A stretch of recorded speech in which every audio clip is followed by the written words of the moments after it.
მოგესალმებით, ეთერშია გურიის ახალი ამბები, მე თამთედოლიძე ვარ. დღეს წითელი პარასკევია. ამ დღეს ღვთისმსახურება იესო ქრისტეს ჯვარცმას, ჯვრიდან გარდამოხსნასა და დასაფლავებას იხსენებს. რელიგიური სწავლების თანახმად დიდი პარასკევი დიდი მარხვის ყველაზე მძიმე დღეა. ამ დღეს ტაძრებში წირვა არ აღესრულება, რადგან სახარების თანახმად ადამიანთა ცოდვებისგან გამოსახსნელად უფალმა საკუთარი თავი მსხვერპლად შესწირა. მართლმადიდებლური სამყარო განსაკუთრებული განცდით და სიმძიმით მიახლება დღევანდელ დღეს. იმიტომ რომ მოგეხსენებათ ჩვენთვის, ჩვენი ცხონებისათვის, ჩვენი გადარჩენისათვის განკაცებული მაცხოვარი ჩვენვე ჯვარს ვაცვით.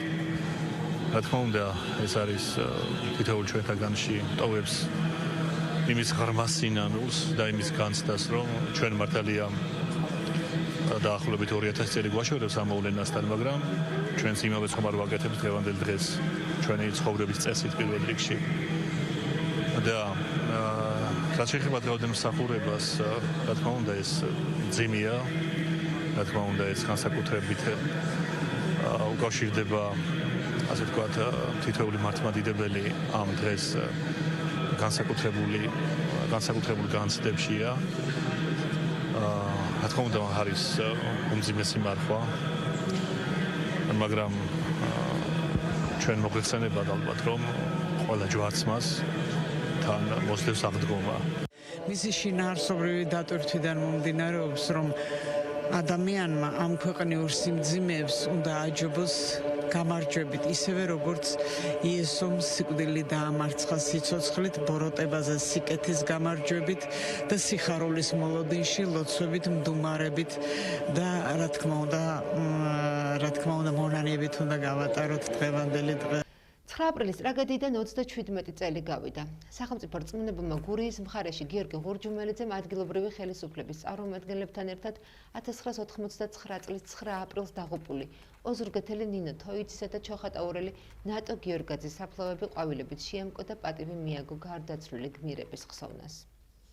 37 წელი გავიდა 1989 წლის 9 აპრილის ტრაგედიის შემდეგ. დღე, რომელიც ერთ-ერთი ყველაზე უფრო ტრაგიკულია ჩვენს უახლეს ისტორიაში. 21-მა გმირმა თავი შესწირა თავისუფლებას და მათ შორის გურიიდან 2-მა შვილმა, ნატო გიორგაძემ და ნინო თოიძემ თავისი სიცოცხლე დათმეს ჩვენი ქვეყნის თავისუფლებისთვის. ქეთს ვიხრით ჩვენი გმირების წინაშე და მადლობას ვუხდით თავისუფლებისთვის. დღე, რომელმაც კიდევ უფრო გაამყარა თავისუფლებისა და დამოუკიდებლობის სწრაფვა, იმ მოვლენებს შორის იყო ოზურგეთელი ნინო თოიძის სახელიც.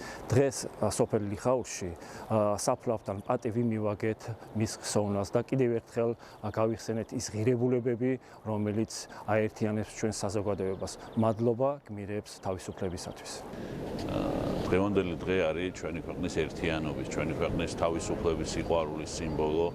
9 აპრილს 1989 წელს თავისუფლების სიყვარულით გულანთებულმა გოგობიჭებმა თავი შესწირეს საქართველოს თავისუფლებას, თავისუფლების იდეას და დღევანდელი დღე ჩვენს ხსოვნაში და საქართველოს უახლეს ისტორიაში შესულია როგორც თავისუფლების, მარადიულობის და თავისუფლების სიყვარულის სიმბოლო.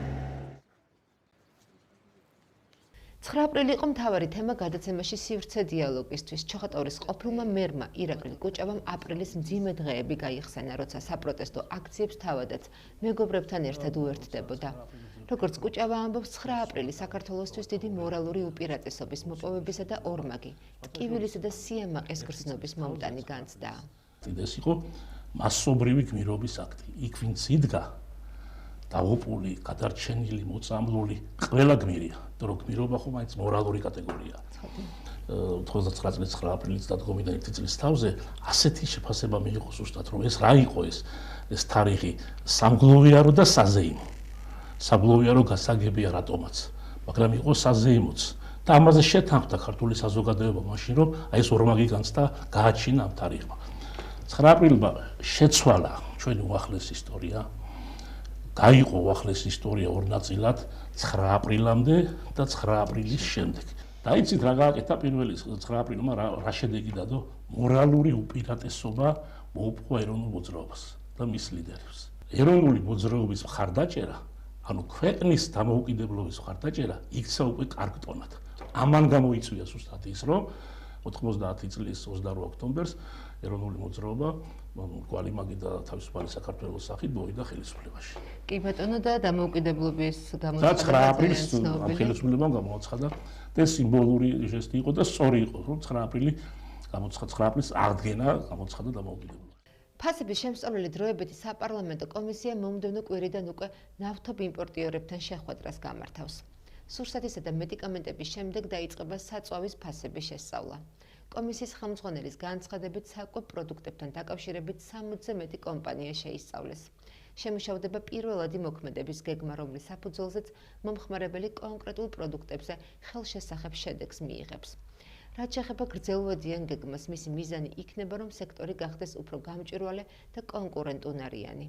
კომისია რეკომენდაციების გაცემა სავარაუდოდ აპრილის ბოლომდე შეძლებს. საკვებ პროდუქტებზე 60-ზე მეტი კომპანია შევისწავლეთ და გქონდა 3 შეხვედრა, როგორც წარმოებლებთან, ასევე იმპორტიორ დისტრიბუტორებთან, ასევე საცალო ქსელებთან. გვექნება პირველადი მოქმედების გეგმა, რომლის საფუძველზეც ჩვენი მომხმარებელი კონკრეტულ პროდუქტებზე ხელშესახებ შედეგს მიიღებს და ასევე გვექნება გრძელვადიანი გეგმა, რომელიც ემსახურება, რომ სექტორი გახდეს უფრო გამჭვირვალე, უფრო კონკურენტუნარიანი, ბიზნეს პროცესები უფრო პროგნოზირებადი, რაც შეამცირებს ზოგადად ხარჯებს, რომელიც არსებობს ფასწარმოქმნის ჯაჭვში და ფასწარმოქმნის ჯაჭვს გახდის უფრო ოპტიმიზებურს და საერთო ჯამში ეს აისახება ფასების სტაბილიზაციაზე და ფასების კორექციაზე კლებისკენ. ასევე ჩვენთვის მნიშვნელოვანია ბავშვთვაკვების ნაწილი და აქაც გვაქვს კონკრეტული შეთავაზებები. ჩვენი მიზანია, რომ შევამოკლოთ ფასწარმოქმნის ჯაჭვი ბავშვთვაკვების ნაწილში და მივიღოთ შედეგი, რომ ამ კონკრეტულ ბავშვთვაკვების მიმართულებით ფასების კორექცია მოხდეს კლების მიმართულებით. შინაგან საქმეთა სამინისტროს საპატრულო პოლიციის დეპარტამენტის თანამშრომლებმა ნარკოტიკული საშუალებების უკანონო შეძენა შენახვისა და უკანონო რეალიზაციის ხელშეწყობის ბრალდებით საქართველოს 2 და უცხო ქვეყნის 1 მოქალაქე სხვადასხვა დროს თბილისსა და ბათუმში დააკავეს. სამმართველო დამცველებმა დაკავებულების პირადი, საცხოვრებელი ბინებისა და ავტომობილების ჩხრეკის შედეგად და ასევე სხვადასხვა ადგილიდან განსაკუთრებით დიდი ოდენობით ნარკოტიკული საშუალებები, მათ შორის მეტადონი, ალფა-პვპ და გამომშრალი მარიხუანა ნივთმტკიცება ამოიღეს.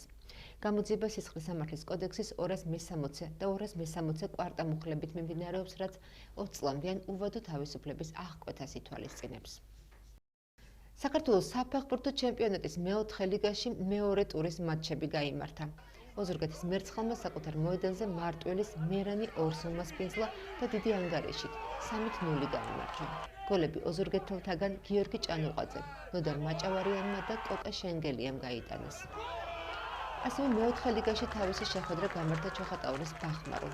ჩოხატაურელები სტუმრად არაგვი 2-თან დამარცხდნენ ანგარიშით 2-0. ორი ტურის შემდეგ მერცხალს 3 ქულა აქვს. ბახმარომ ჯერჯერობით ქულის მოპოვება ვერ შეძლო. მომდევნო შეხვედრები 16 აპრილს გაიმართება. მერცხალი კოლხეთი 1913 2-ს ესტუმრება, ხოლო ბახმარო ლოკომოტივ 2-ს მასპინძლებს. ახლა კი ჩვენს ეთერში ამინდის პროგნოზის დროა. სინოპტიკოსების განცხადებით სააღდგომო დღეებში საქართველოში არამდგრადი ამინდი შენარჩუნდება. ქვეყნის უმეტეს რაიონში დროგამოშვებით ისევ ნალექია მოსალოდნელი. მაღალ მთაში კი თოვლი. ჰაერის მაქსიმალური ტემპერატურა დასავლეთ საქართველოს დაბლობსა და აღმოსავლეთ საქართველოს ბარში 10-15 გრადუსი იქნება. სინოპტიკოსები გამოდარებას 14 აპრილიდან, ხოლო ტემპერატურის მატებას 15 აპრილიდან ელოდებიან.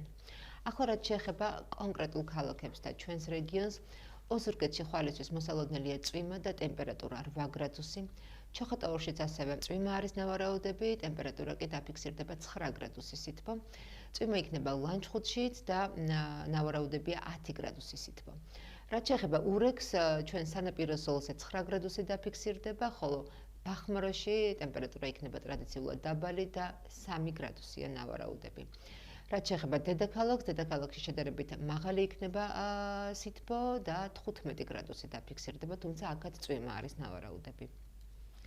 დღეისათვის სულ ეს გახლდათ, მე მომავალ შეხვედრამდე გემშვიდობებით, კარგად ბრძანდებოდეთ.